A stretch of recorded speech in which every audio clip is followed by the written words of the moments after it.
não há amor. Se não há domínio de conduta consensual, não quer dizer que haja ódio, tá certo? Porque na biologia não tem ódio.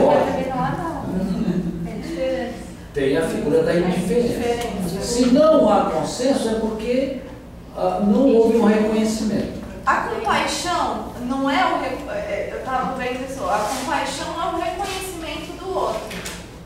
A compaixão, tem um cidadão ali que pode... Qual é a diferença de amor e compaixão? É completamente diferente. O amor, ele é um fenômeno imanente, ele determina a nossa biologia. A compaixão é quando você se solidariza com o destino da pessoa, é um fenômeno mais humano a compaixão. Não existe compaixão no interior da célula. No amor não precisa ter, você não precisa se colocar no lugar do outro, assim, para sentir amor pela outra pessoa. A compaixão meio que precisa. Empatia. Compaixão você se coloca no lugar do outro. E o amor? O amor você reconhece o outro é tão legítimo quanto tu. Você não pode se botar no lugar do outro. Aí você pode ter umas diferenças. Aqui os pais. Não, são as variações, não existe. Eu acho que do ponto de vista da complexidade, tem alguns conceitos que são mega complexos. Acho que o amor é um deles. Então nós temos que estar abertos a essas variações. Né? Por exemplo, o amor de pai para filho, ele já é um tipo de amor. Tem outro comportamento, nem sempre consensuais. Eu vejo assim, né?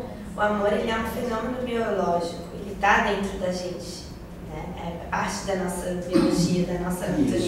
Isso. Então, está em todo mundo? Ou ele exato, é construído? Não, é aprendido. Ele que te constrói. Amor é emoção primária. Honestidade, sim, é construída. Tá certo? Coragem é construída. Paz se constrói. É porque assim, a gente tem que separar relações de amor. Né? Você não vai agora estar buscando exemplos na sua cabeça nas suas relações. O amor, ele você ama porque você ama, porque é parte da sua biologia, porque você vê beleza. Alguns filósofos trazem isso, a gente começa a reconhecer o que é belo através dessa questão, quando a gente se conecta com esse amor interno primitivo da gente. Eu estou pensando em situações de crianças, por exemplo, no morro, onde há briga entre facções. Elas já nascem nesse contexto. Elas nascem sem amor? Ou elas nascem? Não. Elas precisam aprender o amor? Como que eu reavivo o amor? Tanto que existem crianças nesse contexto que têm atos amorosos lindíssimos, né? É que a gente tem que separar. O amor, ele é algo primário nosso, né? Aí o momento como a gente vai começar as nossas relações, né? Daí do que é aquele amor que a gente traz, o modelo de amor que você vai trazer na maneira como vocês se relacionam ou não, é que a gente tem que começar a estudar e ver contextos e textos onde elas estão inseridas, né? Mas nós somos amor. Nós todos somos amor. Mas você pode aceitar ou não, né? Isso. Pode também não aceitar o amor. É que a visão também do sofrimento, de discórdia, vem de tudo, assim, da necessidade de algo que não te foi dado, ou que você não tem. E essa busca, pra mim, é o amor. O que você sabe que você merece aquilo que você não tem? Aí tu descobre de mesmo, entendeu? Está em ti. Tu busca estar feliz, tu busca estar em harmonia. Bom, nós vamos ter muito tempo cada dia para falar sobre a questão do amor, tá certo? E eu acho que essa compreensão vai evoluir. Primeiro, nós estamos hoje na complexidade da natureza biológica, tendo a oportunidade de aprofundar melhor o conceito biológico de amor, que é um dos esteios dessa pedagogia nossa que nós trabalhamos, ok? Então vamos ouvir o que vocês falaram sobre complexidade biológica. Tá? A complexidade da natureza física, que a gente viu na semana passada, ela é dada através de uma dialógica. A dialógica, então, é uma relação não material entre duas lógicas, Qual é a dialógica da natureza física? É a relação entre ordem e desordem. Existe ordem dentro da desordem e existe desordem dentro da ordem, certo? Então, isso é uma complexificação.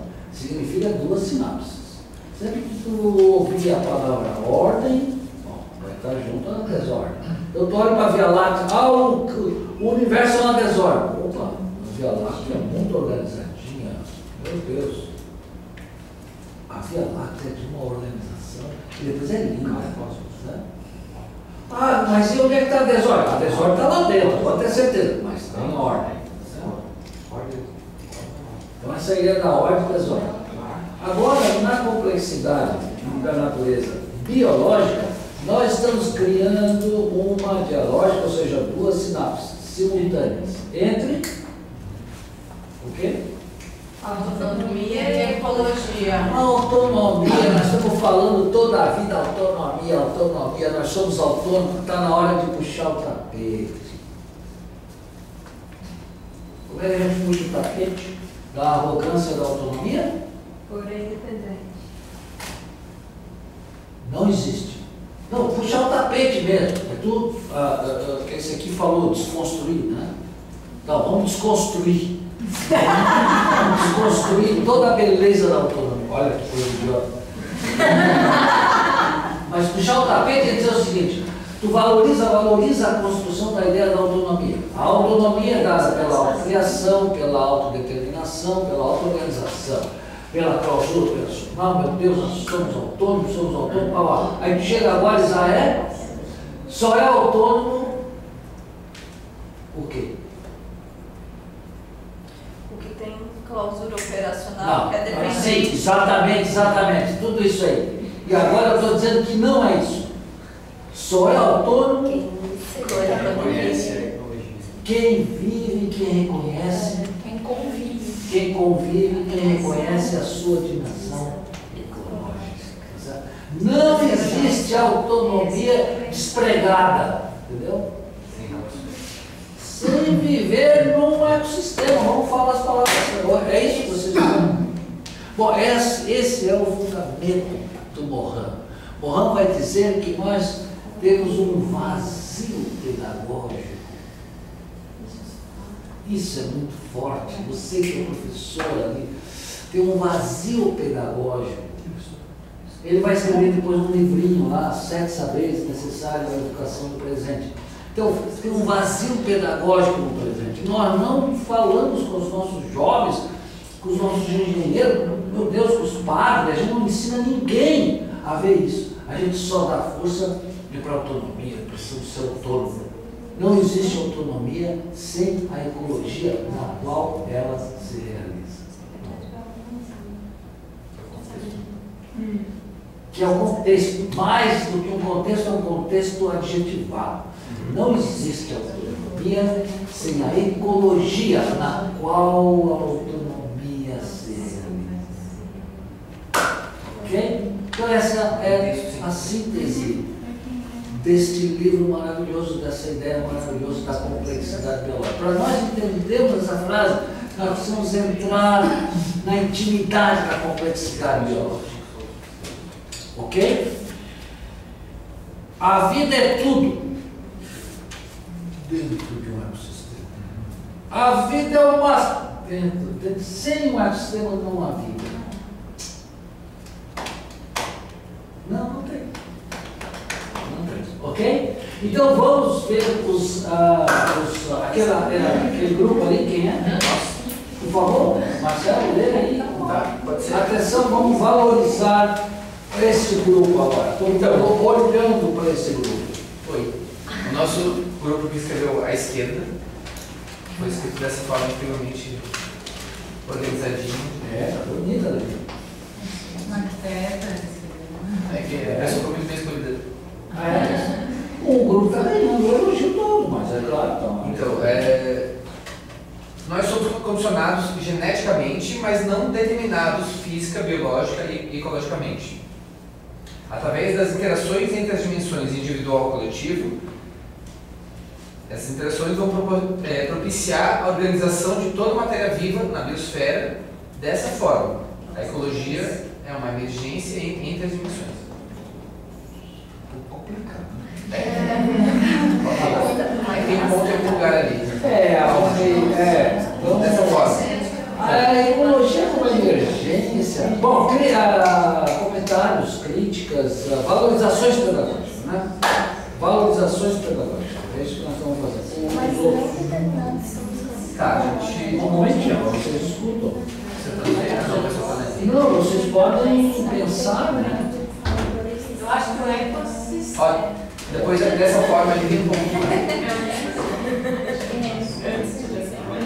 Antes dessa forma, ponto. A ecologia, a emergência. Então, esse grupo aqui quer fazer um Esquece destaque. disso. Quer fazer um destaque a esse conceito no sentido de melhorá-lo, de uma crítica. Entre as dimensões individual e coletivo, não, as dimensões individual e coletivo. Entre essas dimensões. Porque ela não é interage, ela se realiza. Mas a ecologia é uma emergência dessas dimensões? Eu não compreendi dessa forma. Do individual e do coletivo. Eu não entendi dessa forma. Eu também acho que colocar a ecologia como uma Como uma dimensão. eu acho que a ideia do Mohan é mais no sentido de que a gente reconheça a ecologia como uma dimensão. Uma das dimensões, a autonomia e a ecologia enquanto dimensões que interrelacionadas se organizam dentro de um ecossistema que é uma terceira dimensão. A partir de que você tem a consciência e a exatamente. Não, calma aí. A ecologia e o sistema são a mesma dimensão. A ecologia é a ciência de estudos Que estuda o ecossistema. A assim, uma dimensão. ciência, consciência. Então a ecologia e o sistema estão na mesma dimensão. Certo. Estão na mesma Estão na dimensão. mesma Sim. dimensão. Ecologia, estudo o ecossistema. Ponto. A dimensão é a ecologia ou o O ecossistema. ecossistema é uma dimensão. A organização de As outras duas dimensões são o individual e o coletivo. Eu acho que se você der uma melhoradinha ali, ó, dessa forma, aquela vírgula ali, eu acho que é um Não é uma vírgula, é um ponto. ponto. É na biosfera. É um ponto. Na biosfera. Biosfera. É na biosfera, ponto. A brasileira é um ponto também. Que eu falo. Na biosfera. Vamos propiciar a organização na biosfera. Ponto. Mas ainda assim,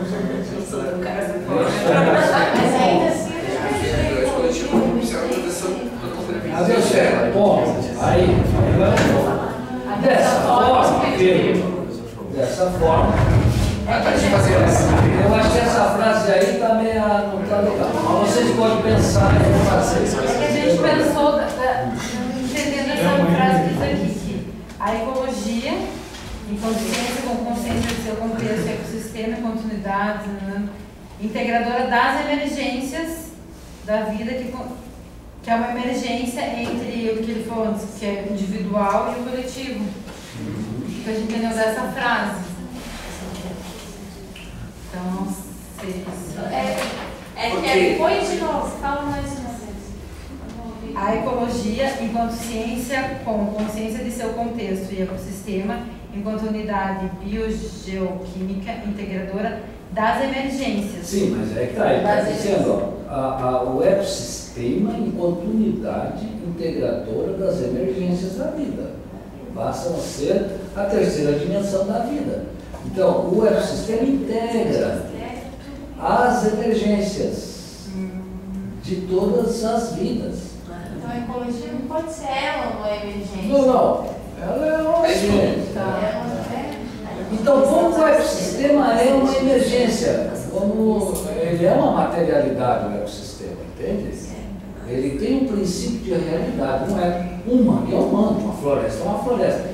É claro que tu pode fazer leituras complexas de uma floresta e ver que a floresta, por exemplo, não é somente a soma das árvores, então tem mais coisas.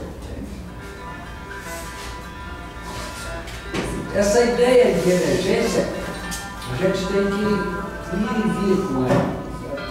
Ela é útil, mas às vezes não é bem colocada. O mangue é uma emergência? Do ponto de vista da evolução dos ecossistemas, Eu diria que sim, porque ele é o último ecossistema a ser originado na biosfera. Ele tem só 100 mil anos, a idade do humano em pé. O Homo sapiens sapiens tem mais ou menos 100 mil anos. É a mesma idade dos ecossistemas. Aqui o ecossistema da Palhoça tem 100 mil anos, velho. Não tem nenhum outro ecossistema, todos os ecossistemas são mais velhos. Então, tu poderia dizer que ele é o último emergência da biosfera? Sim, poderia dizer. Que os ecossistemas são os últimos, a última emergência. Então, a gente tem que usar com propriedade, ok? Vamos, vocês têm condições de melhorar um pouquinho, se assim entender. Nós já melhoramos aqui. Vamos? Já melhoraram? Já. Ah, tá. Aí passo para ele. Vamos para esse ali. Quem Então, que é esse aqui? Somos nós. Não, por favor, né? Tem dois. Tá. Ao percebermos Oh, desculpa, Ana, desculpa. Uma salva de palmas.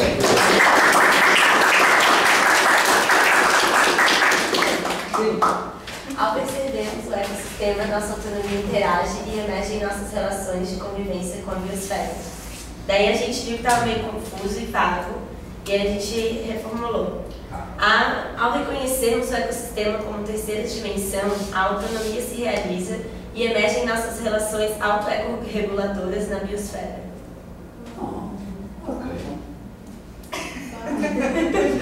Então eu posso pedir uma coisa para vocês escreverem ali.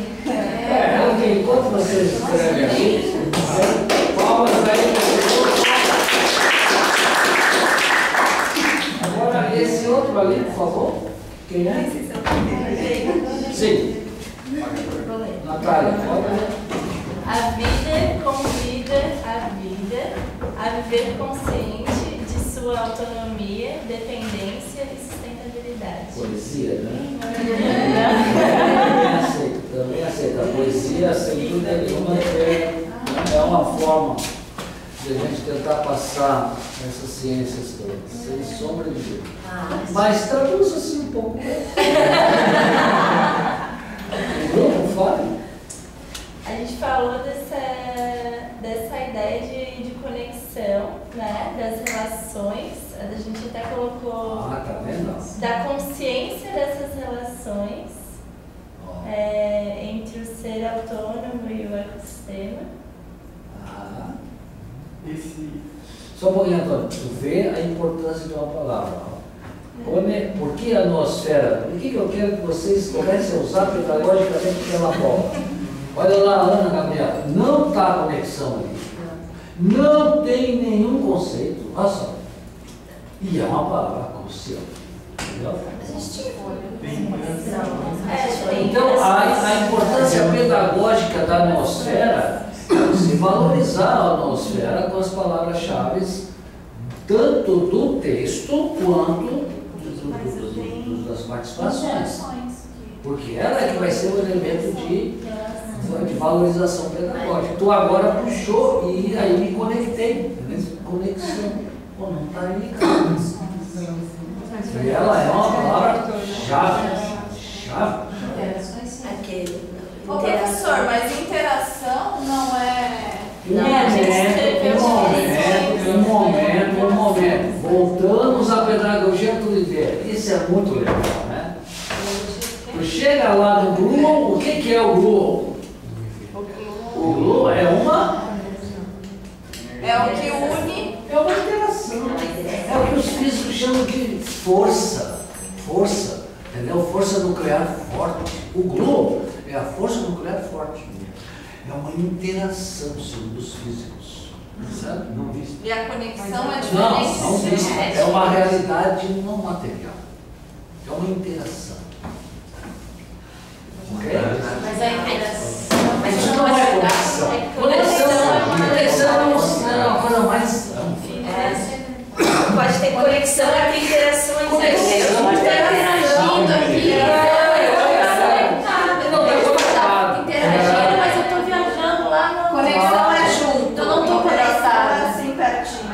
Interagindo. Mas a Tu pode ter conexão entre interações, entendeu? Vamos deixar interações como sinônimo de força. Posso estar interagindo contigo aqui, mas tá Porque é um conceito físico. aqui. Não é?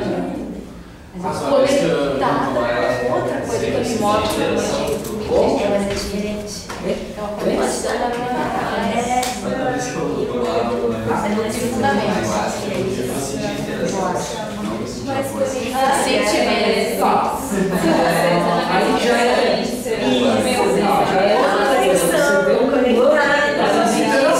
Professor, olha aqui, ó. A Samira deu a conexão, tipo, tá na mesma frequência, na mesma vibração aqui, ó. Tô conectada contigo. pode ser Tô vibrando no mesmo. Na mesma frequência. A Samira aqui, ó.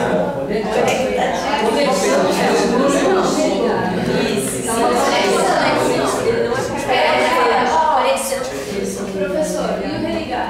É uma conexão? uma interação.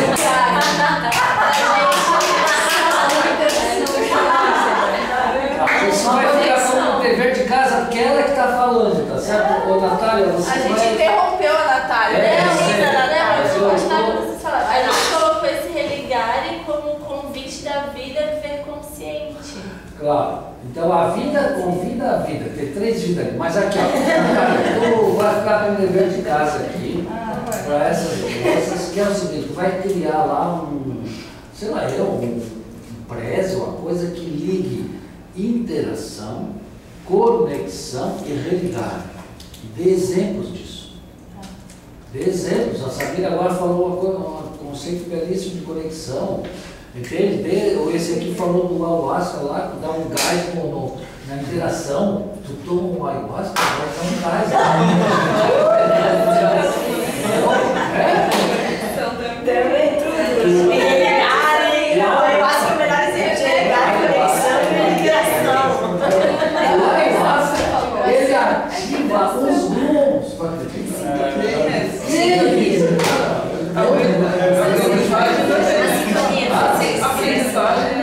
Você sabe também, eu tomo ayahuasca todo dia. Mas não quero Como é poesia, convida no sentido de compartilhar a vida. E esse vida não é a vida biológica, é a ideia de todo o ecossistema. Então, isso tem uma relação circular, né? Certo, coletiva. Ali podia ser o vivo convida. Compartilha. Tá ótimo, mas isso é a força da poesia. A unidade, Claro. ela reconhece essa dependência e ela aceita o conviver. E aí é livre. Aceita. Tá certo? E aí é livre, porque a liberdade acontece assim, ó. Quando você está íntegro, está autônomo, reconhece as suas dependências e é sábio para ter prudência, né, que é a sustentabilidade. Aí você está sendo livre. Alguém que vai ler isso? Você está convidando a vida. Está convidando a vida. Olha, meu Deus. Hoje está vivendo com ela. Ótimo. Ok. Convivendo com a vida. Conclui, Natália, por favor. A vida convida a vida a viver consciente de sua autonomia, dependência e sustentabilidade. Que é essa noção. A autonomia, sim, eu esqueci. Não. Esses são os adjetivos, são as qualidades da vida que convida a todos. Sim. Que a vida é isso. Né? O que é a vida? A vida é um sopro divino. Esse convite. Aí ele falou a manifestação da vida. Né? Ali é o consciente de sua autonomia, que ela é consciente que é autônoma, que é dependente, e a sustentabilidade mais no sentido de que há uma organização. Tu acha que a célula é consciente da sua clausura operacional? Eu acho que é. Eu acho que é. Ela mantém a sua autonomia e luta para isso. Eu acho que é. Mas a célula tem consciência. Sem dúvida. A célula é um ser vivo, ela tem cognição, que nem nós, cara. É verdade.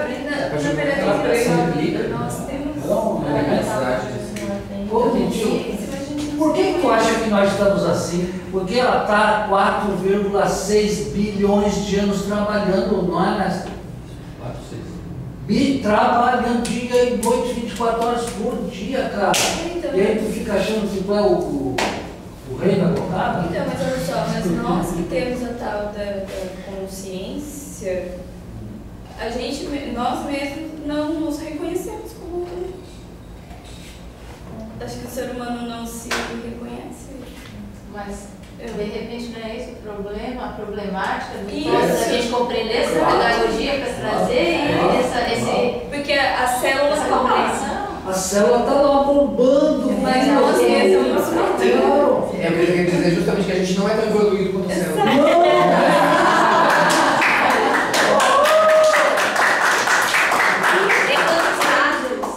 Você faz alguns milhões de anos ainda. Eu acho que a gente tem que acelerar, porque aí nós vamos ter uma função de autocura fantástica. Claro, porque tu vai te comunicar com a tua célula, brother. Tá, pô, hoje eu estou doente de amor. Porra, vai ficar doente. Manda uma mensagem, aguenta aí. Esse é o lance do filme Esse Doce, né? Eu vi o filme que disseram que ela com essa expansão da consciência, ela consegue controlar a dor e tal. Mas aí tá, se vocês verem, a gente conversa um pouquinho sobre a função da redundância nessa autonomia, certo? O que aconteceu com ela é que ela foi infectada por uma droga, por isso que ela não teve como parar. Não é para a gente ocupar os 100 bilhões de neurônios, não é para fazer isso, porque isso aqui está assim, é para ter o espaço da redundância. Nós precisamos apenas expandir um pouco para poder ver essas coisas, desenvolver mais a questão da autocura, da autopoiese. Né? O dia que nós conseguimos nos compreender melhor, meu Deus, todo esse aparato de medicina invasiva que a gente tem, vai começar a dar lugar a outro tipo de medicina. Mas já está dando, né? Já está dando. Isso, nós estamos aqui porque tudo isso já está acontecendo, só que está acontecendo um pouquinho. A nossa consciência também está. Então, e a vida está doente. Ontem eu tive uma prova disso, impressionante. A minha neta ficou doente que esgotou a homeopatia e a mãe então decidiu ir para a alopatia.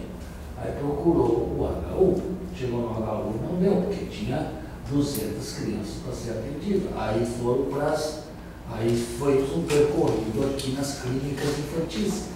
Todas estavam completamente lotadas. Ela não conseguiu ser, mesmo pagando, não conseguiu ser atendida. Voltou para o HU. E lá no HU, finalmente, foi atendida, chegou lá, foi atendida. Que era uma mãe aquele HU, né? O que ela tinha? Bom, aí tá, examina, tá. Mas claro, aí entrou no antibiótico, né? Foi para antibiótico. Foi para antibiótico, claro, e quando começa a ficar muitas horas acima de 39, tu vai fazer o quê? Entendeu? Tem um limite, certo? A homeopatia tem sempre um limite. Todas as coisas têm um limite. Resultado, ontem à noite, eu não sei, mas eu calculo que deveria ter 1.000 crianças doentes aqui no bairro. A capacidade de atender, de cuidar das crianças se esgotou. Imagina dos adultos, entende? Mas isso, professor, é uma experiência cotidiana. Cotidiana. Realmente foi esse um dia. É cotidiano. Para vocês, né? É cotidiano. Estou dizendo, nós estamos no colapso e a gente não está. É a nossa emergência. Mas daí eu volto para a primeira frase que tu disse, né? Que a vida está doente. Porque se existem esses vírus, essas loucuras, essas coisas, tudo isso no meio e nós estamos suscetíveis a ele, é porque de uma certa forma. Sem dúvida. Né, a base. A nossa alimentação, a nossa própria complexidade, da maneira como a gente resolveu viver socialmente, está doente. Então a solução, por isso que eu acho que a gente está no caminho certo, Ana. Nós, a solução não vai ser mais creche, mais clínica, mais hospitais. A solução será uma outra medicina, que seria a medicina eu não sei como chamar, mas seria uma outra vida. Uma outra forma de ser. Outro alimento, outra água, outra né? Eu vejo o professor como um vetor da natureza, olhando novamente para a natureza, para a gente bem concentrar. Onde a gente se entendeu, né? Agora a gente tem que se conectar. Gente, vamos avançando agora, pode ser? Olha aqui esse grupo. Já. Então vamos lá.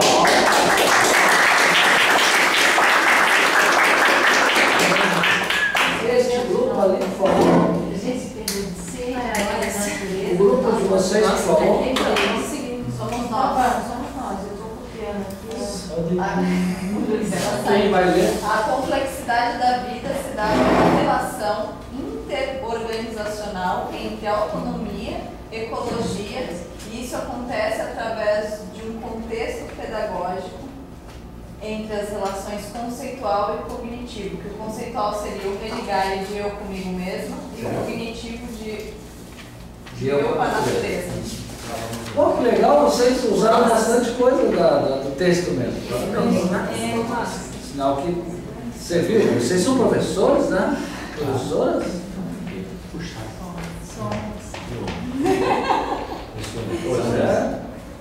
Conceitualmente preparados. Será? A gente está quase fechando o olho, a gente está entendendo. Acho que não, gente. Nossa, como é emergencial mesmo isso aqui. Ainda bem que a gente está aqui, sabe? A gente como aqui renova. É para processo terapêutico de cura.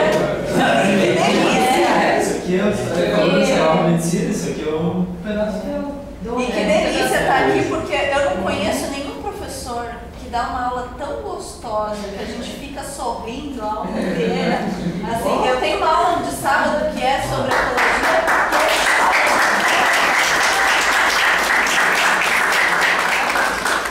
Entendi na minha aula. É gratidão mesmo por poder estar participando desse espaço, porque para quem não é da UFSC e está no mundo, é muito difícil ter acesso a isso. Não está nesse mundo. Tu entende?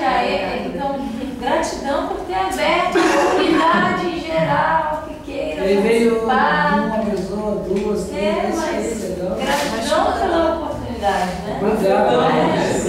Não é simples assim. E é, nossa, essencial, emergencial. Essa compreensão. Pô, gente, se vocês acham que é realmente uma coisa tão legal, vamos fazer 10 grupos o ano que vem, se mês que vem, através da pastoral universitária. Esse homem do teu lado aí é poderosíssimo. Não é? Mas deixa eu falar o que ele falou sobre a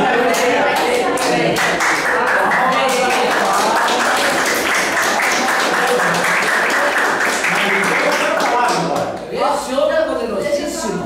Olha o que ele falou sobre a vida. A vida é a matéria vital. A matéria, é dentro da matéria que está a vida. O que é, aí ele falou sobre a vitalidade também, que a vitalidade é a atividade da vida. Agora explica. Vitalidade, atividade da vida. Não, eu falo. É o seguinte, parabéns por abordar esse tema, hein? Esse é um tema vital.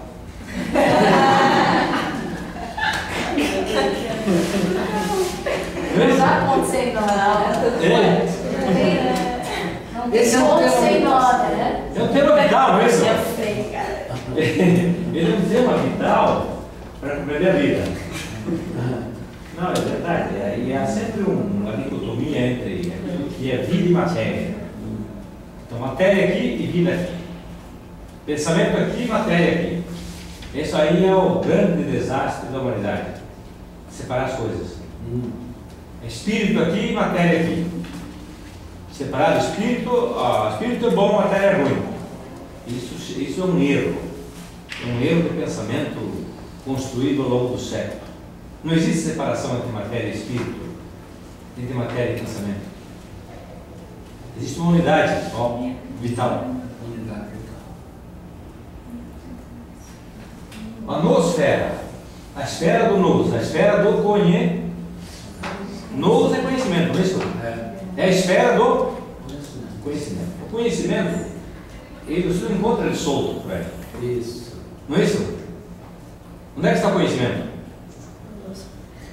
Dentro da matéria.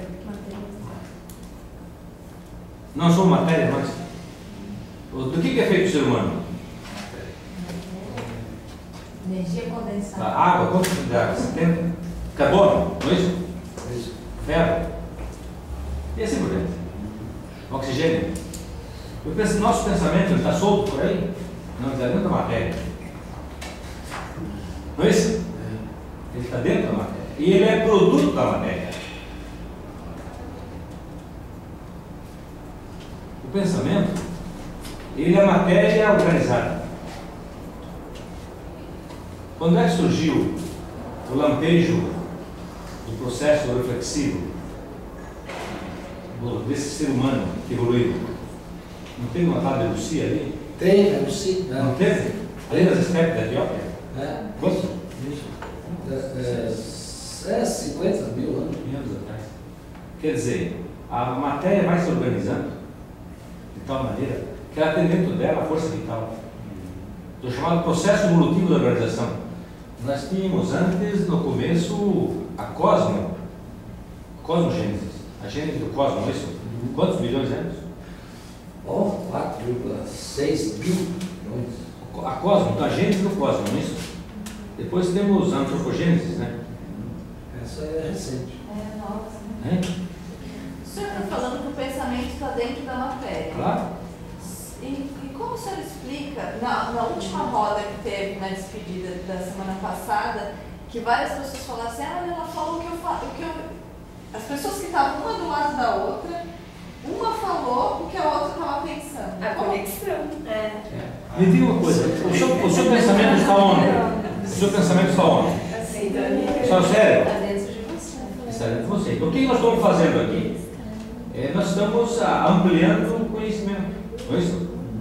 Estamos ampliando esse conhecimento. Quando uma criança nasce, ela nasce com pouco conhecimento. O conhecimento vai sendo ampliado, isso vai crescendo, né? Vai crescendo fisicamente e vai crescendo também o processo de compreensão. Então existe a matéria se espiritualizando. A matéria passa por um processo de noogênese. A matéria, ela vai se tornando volátil. A matéria volátil é o pensamento. O pensamento, ela é fruto da matéria. O pensamento é a mais fina flor. O pensamento é a mais fina flor produzida pelo processo evolutivo do universo. Da matéria. Da matéria. O pensamento ele é matéria organizada. Então, através do pensamento se dá a onipresença? Claro, a onipresença é através do pensamento. O pensamento, nós queremos estar em todos os lugares. Como? Nós queremos estar em todos os lugares. E esse desejo se realiza. Se realiza através do pensamento, que é a matéria. Imediatamente. Nós queremos estar no Nova York, agora nosso pensamento está lá. Chamado a onipresença. E o pensamento, daí existe chamada, a matéria se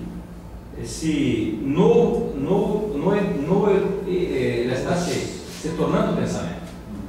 Também, por exemplo, o espírito, quando existe o espírito, não existe o espírito separado, existe a matéria se espiritualizando e o espírito materializado. Existe uma unidade, existe a unidade, não existe matéria. Mas então, Que difícil de quando entender. acaba a matéria após a morte, A matéria, acontece o seguinte, que aí tem todo o chamado o processo que vai, o processo maturativo da matéria. O processo maturativo da matéria. A matéria vai maturando e vai chegando ao seu estado máximo de maturação. O ser humano não morre, o ser humano tem o desejo de viver sempre. O ser humano não quer viver muito. Muda a densidade, né? Muda a vibração. Agora, como ele vai viver, cada um quer viver. É que é uma luz, né? A luz. Então é o seguinte, o universo está caminhando para o seu estado de ascensão, chamado ponto de convergência. Existe dentro dele a chamada energia vital, que daí vai coordenando de todas as maneiras, a autopoese, como é que se diz, a autoteoria maturana, existe uma energia interna que vai organizando o universo e a matéria e ela produziu o ser humano. Ó, não é isso? O ser humano Frei, o senhor nos traz umas reflexões que a gente não sei, a gente não estava preparado. Esse homem vive com a morte, convive com as pessoas no sofrimento, e ele tem muita coisa a falar para nós sobre isso. Viu aí, não? Ele dá atenção a todo esse tipo de pessoas. E eu acho que nós precisamos uma hora chegar a isso, para entender que a morte faz parte da vida, que a vida faz parte da morte. Talvez a gente vai entender melhor. A morte é a maior invenção da vida. Mas deixa eu acabar aqui deixa eu conduzir. Bom, deixa eu conduzir. A ideia aqui, Frei, é que nós estamos usando esse conceito que veio lá do delegado Chardin, que é o conceito de que assim como existe uma esfera para a vida, para a materialidade da vida, que é a biosfera, existe uma esfera para os pensamentos, para nós alimentar isso. Mas me deixa dizer mais uma coisinha, tá? Mas existe a chamada, o ser humano que nasce, vive, caminha, ele depende. Claro. Ele é um ser dependente de quem? Claro. Então existe a chamada pedagogia da alteridade. Pedagogia da alteridade. Essa pedagogia da alteridade é extraordinária, tem uma bibliografia imensa sobre isso. É chamada pedagogia da alteridade. Quando a pessoa se fecha em si mesma, daí ela vai eclodindo. Existe ela, mas existem os outros. Claro. Então é chamada pedagogia da alteridade. Sei. Então nós estamos pensando na alteridade do pensamento. Tá? E a gente, isso é uma coisa que nós estamos trazendo aqui para a pedagogia da sustentabilidade, como um recurso pedagógico. Tá? Eu queria que as professoras aí me ajudassem. Essa noosfera é como se fosse um recurso pedagógico, um livro, um filme, um vídeo, seja o que for. Então nós temos um tipo de uma bola, e aqui dentro nós temos as palavras com as quais nós podemos fazer a valorização pedagógica do processo de construção coletiva do conhecimento. Certo? Então, nós estamos, do ponto de vista pedagógico, nós estamos numa metodologia de construção coletiva do conhecimento. Ora, não é um conhecimento estrito senso rigoroso, porque são as pessoas que participam com a sua subjetividade. Certo? Então, aqui dentro tem palavras que têm um rigor científico, certo? Que nos permitiria, então, agregar rigor ao que é produzido pelo grupo. O grupo teria que se enxergar aqui dentro. Tá? Tá claro isso? Ou seja, ninguém pode acusar o processo de ser leviano, do ponto de vista das palavras que ele produz. Ele é mais lento, no sentido de que as pessoas, o professor fala menos, eu até estou falando muito, mas ele tem as suas características, o processo. Mas o conhecimento que é produzido, ele tem um mecanismo de verificação da sua validade.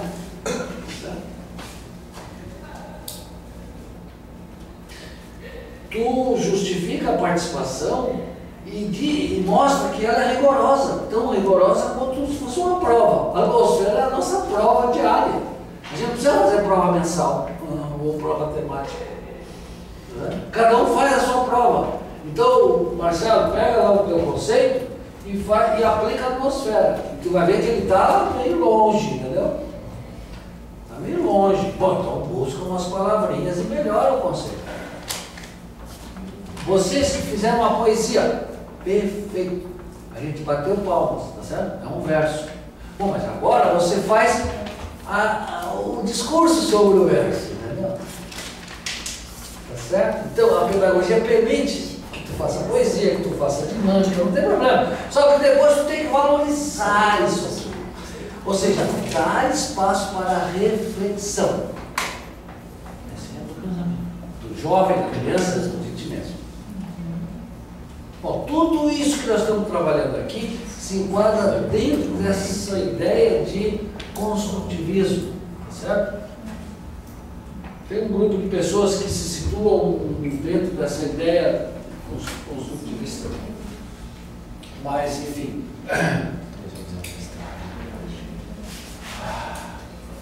Vamos ver se faltou alguma palavra ali que vocês acham interessante. Eu não estou achando ali a palavra. Bom, eu acho que dialógica é importante para mim, dialógica, do ponto de vista cognitivo, né? Eu sempre estou. Dialógico significa a expansão. Tem dialógico? Tem. Desculpa. Dimensão. Dimensão não está aí. Tá certo. Bom. Aquelas. Dimensão. Entrou autonomia? Entrou debaixo de dialógico. Não entrou. É que a gente colocou no final. Sustentabilidade está dentro ali também, porque Para mim está ótimo. Viu, Rica? Vamos. Posso dar uma ideia aí? Claro. Buscar nova ecologia. Nova ecologia? Nova ecologia. Nova ecologia. Moda. Sabe o que é? É a ecologia do pensamento. A ecologia do pensamento. A primeira coisa é mudar o pensamento e depois mudar a realidade. Pois é. A ecologia do pensamento. A ecologia mental. É a ecologia mental. E isso é um conceito daquele. É do Félix Guattari. O Félix Guattari é um filósofo francês, já morto, que escreveu as 3 ecologias. Ecologia mental. Qual é a outra? As 3? A ecologia mental. Social e mental. E ambiental. Mental. Félix. Tem que ser a ecologia mental, mudança de pensamento, mas depois mudar a realidade. Tem que fazer uma varredura das ideias.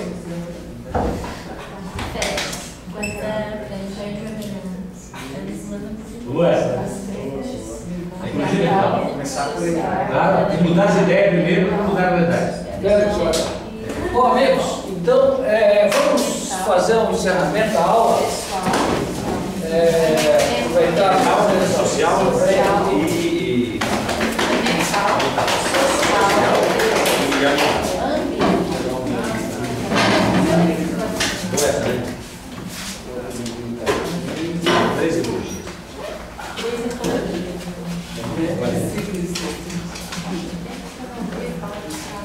Bom, amigos, então,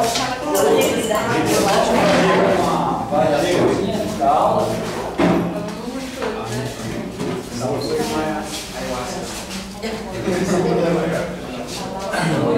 Bom, eu gostaria que vocês, acho que hoje a gente teve, bom, nós explicamos o que a gente fez na aula passada, já é a segunda vez. Tá? Essa dinâmica. Falta 998 vezes. Então vamos ouvir vocês sobre essa, sobre uma variaçãozinha, uma palavra, aquela história da palavra, né? Um sentimento, na verdade. Um pensamento, uma reflexão. O que valeu a pena hoje? Ouvir que a aula é cura. O quê? Ouvir que a aula é cura, valeu a pena. Cura mesmo. É sim. Você é muito bem. É que eu escrevo? Não, mas aí você sai da Você vai roda. filmar? Deixa. Mas depois a gente. Tu tá ouvindo isso? Tu ouve? Tu vês? Tá vendo? Grava bem? Claro. Eu vi a aula passada. Quando eu não vim, eu assisti pela internet. Aquela me grava bem. Tá. Então tu vai vê-las, aí porque daí tu pode fazer a atmosfera das palavras que vão surgir aqui agora. Tá. São 9h07, últimos minutos da aula. Porque eles escutaram 3 horas. Mas você só falou no final do vídeo.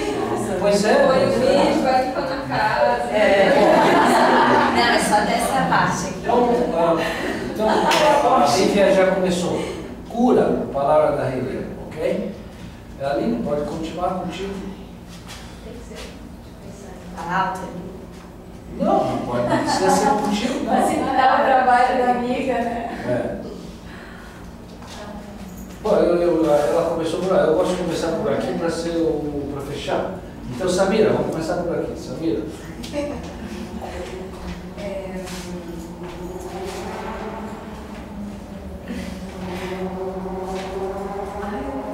Tá bem, não tem problema. Passa.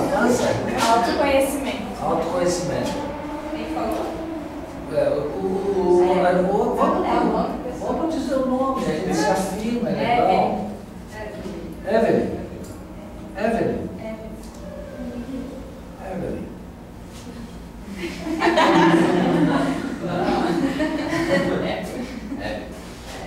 Não, vamos sonoras.